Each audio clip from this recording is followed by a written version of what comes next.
Assalamualaikum warahmatullahi wabarakatuh. Perkenalkan, nama saya Lina Sonaatul Hasanah, NPM 213800042 dari Prodi S1 Farmasi. Di sini saya akan mempresentasikan materi tentang komunikasi sel. Baik, di sini kita akan mempelajari tentang komunikasi sel. Yang pertama, mengapa kita perlu mempelajari komunikasi sel? Nah, di sini karena di sini manusia juga hidup atau dapat bertahan dengan adanya interaksi dengan manusia lainnya, sama seperti sel untuk bisa bertahan atau bekerja sama dengan unit sel-sel lainnya di tubuh kita.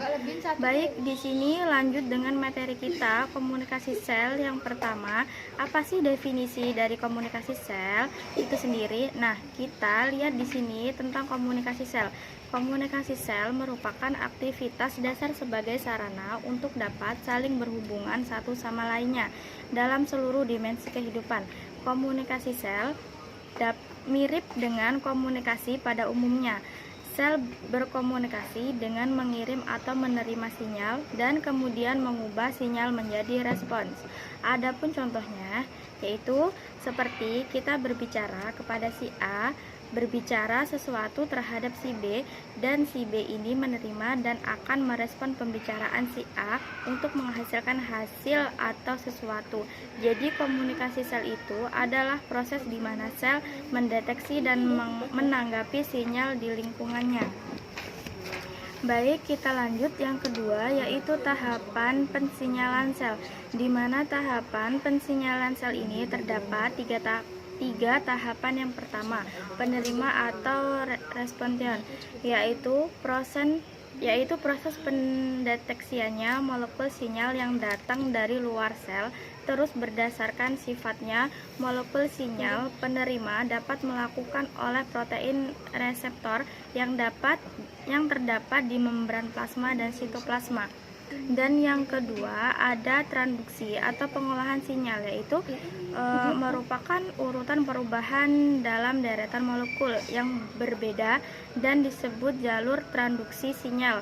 Dan pada tahapan ini terdapat perubahan sinyal menjadi suatu bentuk yang dapat menimbulkan respon seluler spesifik. Dan yang ketiga yaitu adalah respon, yaitu berupa aktivitas seluler sebagai katalisis enzim atau penyusunan kembali sitoskeleton untuk aktivitas gen yang bersifat spesifik.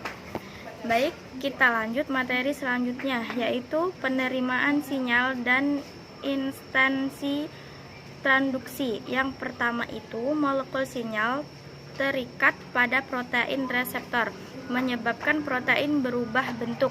Yaitu yang kedua, sebagian besar reseptor sinyal merupakan protein membran plasma.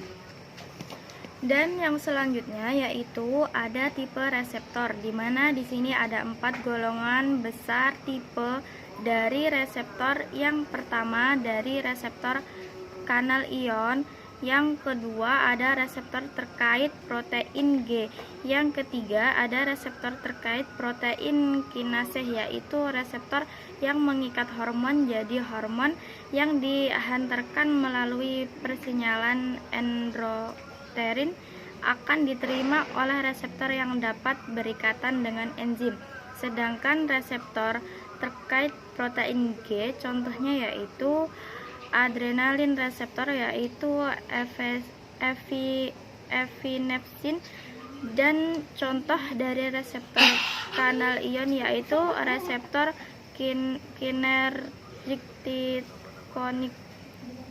Liganya adalah asetil kalian. Dan yang terakhir itu adalah reseptor intraseluler, yaitu reseptor yang ada di dalam sel. Baik, kita lanjut. Sebagai penggolongan sel ada 2, yaitu reseptor yang ada di permukaan sel dan reseptor yang ada di dalam sel. Yang ada di permukaan sel disebut dengan reseptor permukaan sel, yaitu ada yang pertama reseptor kanal ion, yang kedua ada reseptor terkait protein G, yang ketiga ada reseptor terkait protein kinase. Sedangkan yang kedua ada reseptor di dalam sel yang disebut dengan dengan intraseluler reseptor. Baik, selanjutnya yaitu ada jalur transduksi sinyal. Baik, jalur transduksi sinyal ini terbagi menjadi tiga. Yang pertama ada jalur-jalur melalui sinyal dan reseptor ke respon seluler, mengingatkan molekul sinyal ekstraseluler akan memicu langkah pertama dan interaksi molekul ini. Molekul-molekul yang melalui sinyal sebagian besar protein. Yang kedua yaitu molekul kecil dan ion kecil tertentu merupakan komponen utama jalur persinyalan.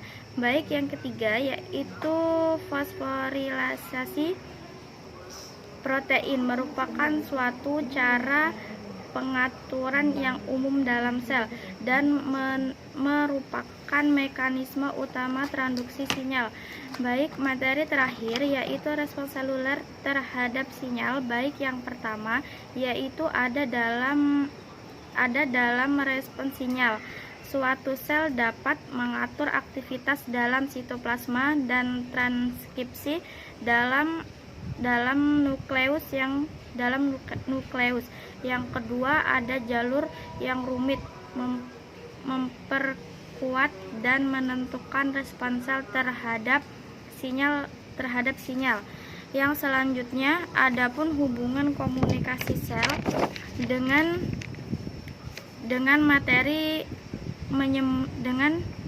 materi suatu penyakit, yaitu karena penyembuhan dan komunikasi antar sel diperlukan agar sistem seluler berjalan dengan baik dan sebagai bentuk mekanisme homeostatis dan keteraturan dalam tingkat seluler transduksi. Sinyal seluler merupakan area sel untuk berkomunikasi untuk dapat beradaptasi terhadap perubahan lingkungan sekitar. Cara komunikasi yang dilakukan dengan mengirimkan sinyal yang dapat diterima dan diterjemahkan oleh sel yang lainnya. Komunikasi antar sel terjadi pada jarak dekat atau dengan gap junction, dan pada jarak jauh dengan impuls saraf dan media kimia. Hubungan kerjasama ini sangatlah penting karena mekanisme persinyalan yang dapat digunakan untuk pengobatan penyakit seperti kanker akibat kesalahan dalam penyusunan sel dan penumbuhan jaringan baru. Baik, sekian dan terima kasih. Saya akhiri. Wassalamualaikum warahmatullahi wabarakatuh.